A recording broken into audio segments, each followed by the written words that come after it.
vitesse est-européenne, actuellement à 314 km/h. Je vous souhaite un bon voyage et une bonne journée. Merci. Après le déraillement du TGV en Alsace, nous qui pleurons la disparition de Fanny dans l'accident, nous avions demandé aux représentants de la SNCF et de Systra combien d'essais avaient eu lieu avant l'accident.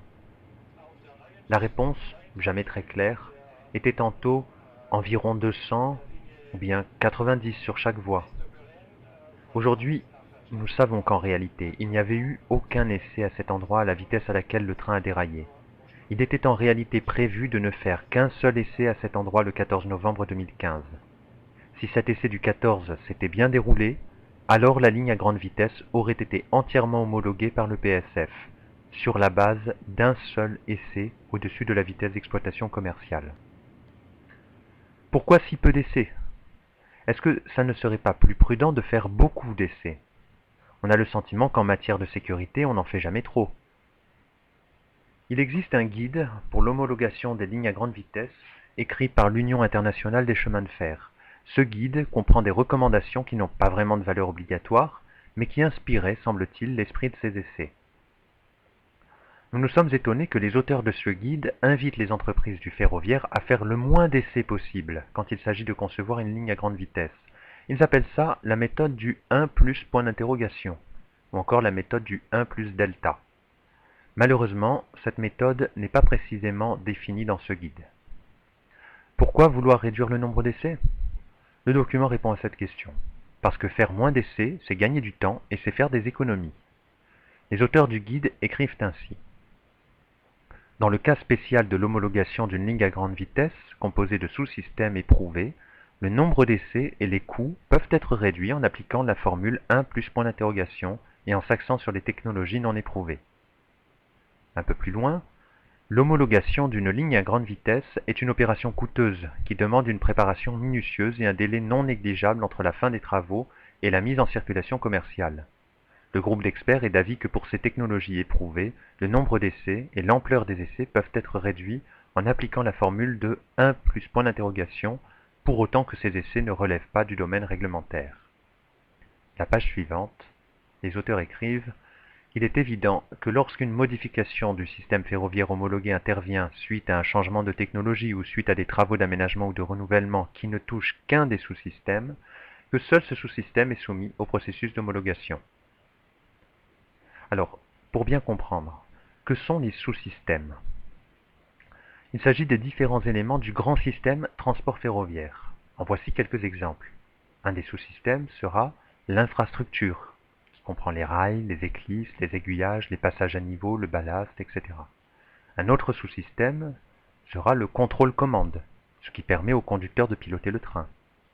Ou bien encore, le matériel roulant, qui inclut les motrices, les remorques, la maintenance, l'environnement, les passagers, l'alimentation électrique, etc. Le guide nous dit donc qu'on peut se passer de revalider un sous-système déjà éprouvé. Si nous avons un sous-système S1 qui a été homologué dans la situation A, situation qui implique les autres sous-systèmes avec lesquels il est en interaction. Par exemple, ce sous-système pourrait être une rame qui a déjà fait ses preuves depuis longtemps dans la situation A. D'après le guide d'homologation, je peux sans problème considérer que ce sous-système n'a pas besoin de faire l'objet d'essais supplémentaires dans la situation B, situation dans laquelle j'ai d'autres sous-systèmes à homologuer.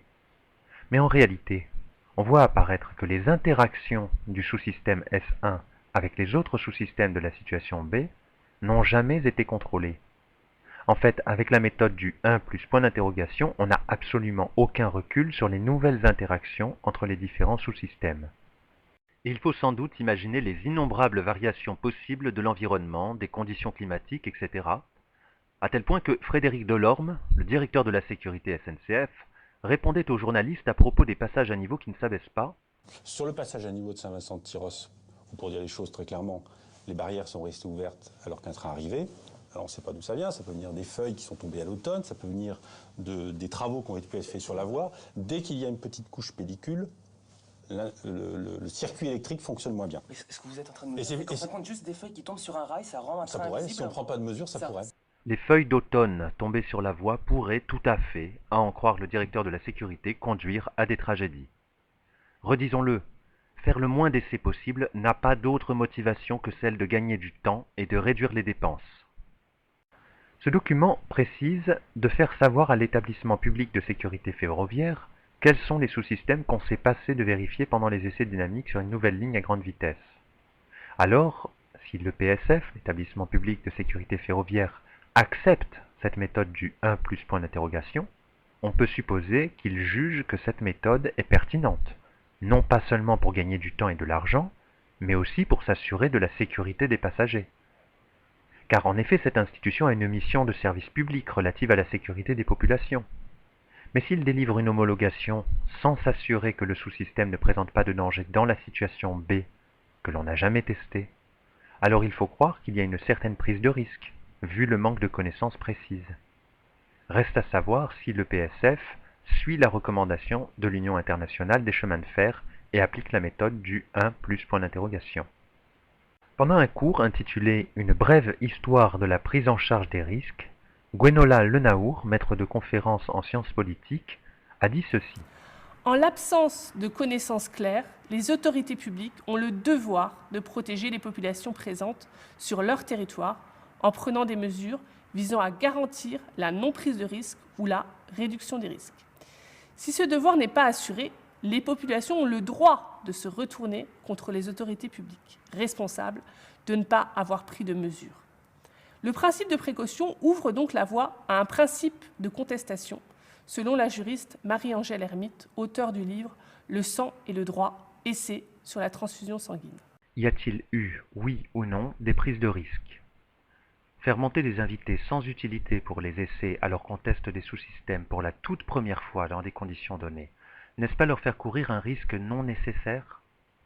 Les habitants des alentours de la LGV, et en particulier les gens vivant à proximité de la courbe d'Egversheim, n'ont-ils pas couru un risque quand ils circulaient à proximité des rails pendant les essais, le 14 novembre, le 11 novembre et les autres jours? Les professionnels qui travaillent à bord des rames sur des lignes en cours d'homologation ne courent-ils pas eux aussi un risque? Les enfants qui étaient invités à circuler sur une ligne non homologuée n'étaient-ils pas en danger? Mettre aux commandes du train des conducteurs qui n'ont pas de formation particulière à la conduite d'essais en survitesse, n'est-ce pas dangereux?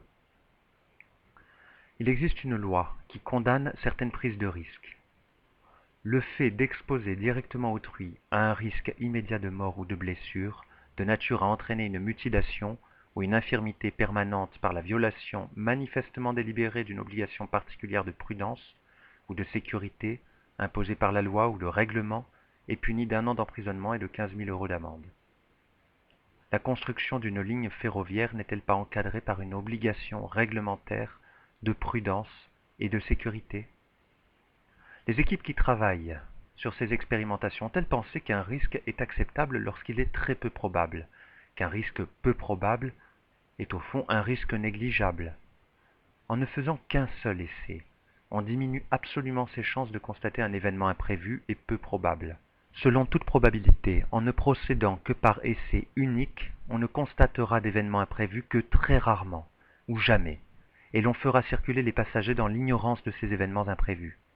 Et ainsi, Benoît Ritaud, dans son livre Hasard et probabilité, définissait le hasard comme le résidu de notre ignorance. Quand on refuse de courir ou faire courir le moindre risque, on peut prendre pour principe la loi de Murphy, un ingénieur américain dans l'aérospatiale. La loi de Murphy dit que s'il existe au moins 2 façons de faire quelque chose, et que au moins l'une de ces 2 façons peut entraîner une catastrophe, il se trouvera forcément quelqu'un quelque part pour emprunter cette voie. Autrement dit, cette variante du principe de précaution part du postulat le plus pessimiste possible. S'il y a le moindre risque qu'un accident survienne, il faut considérer qu'à terme, la probabilité qu'il survienne tôt ou tard est de 100%. Il faut partir du principe que s'il existe la moindre possibilité de faire un accident, alors il est certain qu'à terme, cet accident surviendra. De cette façon, pessimiste, on ne risque pas de sous-estimer la dangerosité des essais, puisqu'on les surestime méthodiquement. Alors on prend 1000 précautions, et l'on passera peut-être pour excessivement prudent, pour ridiculement tatillon, et pour terriblement coûteux en temps et en argent, mais peut-être alors se donne-t-on vraiment tous les moyens d'épargner des vies.